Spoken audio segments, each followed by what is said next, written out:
ഏറ്റവും കൂടുതൽ അക്രമ സംഭവങ്ങളിൽ ഇടപെട്ടിട്ടുള്ള വിദ്യാർത്ഥി പ്രസ്ഥാനമാണ് അത്.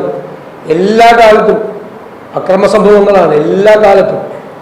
അവരതിനു വേണ്ടിയിട്ടാണ് അവരെന്നും ചെയ്തിട്ടുള്ളത്. നിങ്ങൾക്ക് ആർക്കാണ് അറിയില്ലാത്തത്? അവര് ക്യാമ്പസിൽ മേധാവിത്വമുള്ള ഏതെങ്കിലും ക്യാമ്പസിൽ മറ്റേതെങ്കിലും വിദ്യാർത്ഥി സംഘടനകൾക്ക് പ്രവർത്തിക്കാൻ അനുവദിക്കും. ഇപ്പം ഞങ്ങളുടെ കാര്യം പോട്ടെ, ASF അനുവദിക്കാറില്ല. ASFിന്റെ വനിതാ നേതാവിനെ ക്രൂരമായി ആക്രമിക്കുകയും ചെവി പൊട്ടിപ്പോകുന്ന തെറി വിളിക്കുകയും ചെയ്ത ആളാണ് പിന്നെ SFI സെക്രട്ടറി ആയിട്ട് പ്രൊമോഷൻ കൊടുത്തത്. നിങ്ങൾ ഓരോ സംഭവങ്ങളും നോക്കൂ. എത്ര ASF പ്രവർത്തകർക്കാണ് ASF യൂണിറ്റ് എല്ലായിടത്തും എല്ലാം SFIക്കാരെ അവർ ആക്രമിക്കും. മറ്റ് വിദ്യാർത്ഥി സംഘടനകൾക്ക് രാഷ്ട്രീയ പ്രവർത്തനം നടത്താൻ പറ്റില്ല. എല്ലാ സ്ഥലങ്ങളിലും അധ്യാപകര് അവർക്ക് കീഴടങ്ങി നടത്തണം. അല്ലാത്ത അധ്യാപകർക്കെതിരായിട്ട് അവർ ബഹളം ഉണ്ടാക്കും.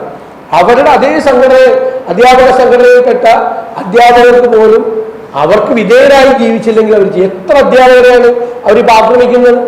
കൊയിലാണ്ടിയിലുണ്ടായ സംഭവം ആദ്യത്തെ സംഭവമല്ലല്ലോ, ലോ കോളേജിൽ ഉണ്ടായില്ലേ? ലോ കോളേജിൽ അധ്യാപികമാരെ 16 അധ്യാപികമാരെ ഉൾപ്പെടെയുള്ള 21 വരെ കൂട്ടിയിട്ടില്ലേ? ലൈറ്റ് ഓഫ് ചെയ്തില്ലേ? ഇരുട്ട മുറിയിലാക്കിയില്ലേ? പുറത്തിറങ്ങാൻ നോക്കിയ അധ്യാപികയുടെ കൈ തിരിച്ചില്ലേ? എന്തും ചെയ്യാൻ മടിക്കാത്ത ക്രിമിനലുകളുടെ സംഘമാണ്. അതാണ് ഞാൻ പറഞ്ഞത്.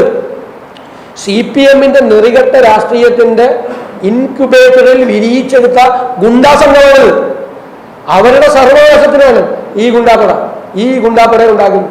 അവരുടെ സർവനാശം. അത് മുഖ്യമന്ത്രി എന്നിട്ട് ഇപ്പോഴും ന്യായീകരിക്കുക.